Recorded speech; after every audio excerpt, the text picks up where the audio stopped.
At midnight this year, 2026, when the clock turned, Canada's top-selling prescription drug lost its major protections, and that changes everything. If you've heard of Ozempic or Wegovy, here's the big news. As of early January 2026, generic Semaglutide became legal in Canada. Semaglutide is the active ingredient behind Ozempic, Wegovy, which are two GLP-1 medications used for type 2 diabetes, and of course, weight management. So why does it matter? Because, well, Canada is now the first major market where cheaper versions can legally enter, meaning prices, access, and competition could shift very fast. Let's put the market in perspective. Ozempic alone reportedly brought in about $2.9 billion in Canada prescription sales in 2025. You add Wegovy, and combined sales hit roughly $3.5 billion, which is a massive number for one molecule and one country.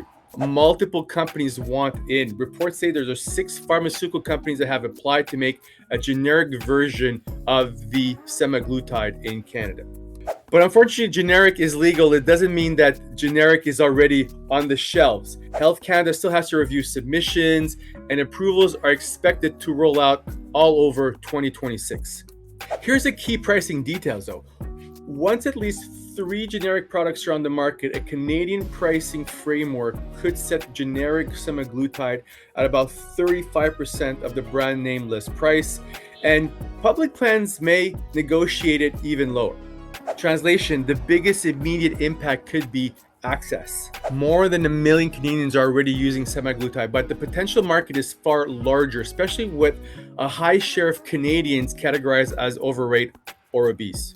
Let's also clarify what a GLP-1 drug does. It mimics basically gut hormones, and it helps slow digestion and reduce appetite, which is part of why they've become so widely discussed. Clinical research tied to these medications have shown significant average weight loss over time for some patients, though results vary and they're not for everyone. And this shift won't just affect drug makers. Pharmacies, virtual care platforms, delivery services are preparing for more demand as these prices will drop. Some Canadian telehealth providers are reporting a rapid increase in GLP-1 consultations, often with many patients paying out of pocket.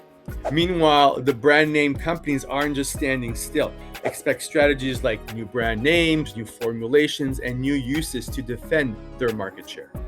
There's also a manufacturing race happening behind the scenes. You've got new facilities and even more advanced robotic fillings that are being built to produce these medications safely at scale. And competition isn't just about the semaglutide. You have other companies with other classes within the GLP-1s that are showing even more impact on weight loss. So stay tuned for those. And finally, the next frontier could be the convenience, having a pill instead of your weekly injection. Canada already has an oral semaglutide option approved, but there's more GLP-1 products that are expected to expand the choices in the near future.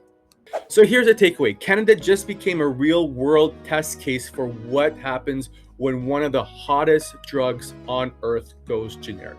If you want more clear, no hype breakdowns on the business, pharmacy science, and policy behind these major health trends, just follow me, Alex, Mr. Pharmacist in downtown Toronto, and let me know what you want me to explain next. Pricing, approvals, or how these drugs actually work in your body. Stay healthy, everyone.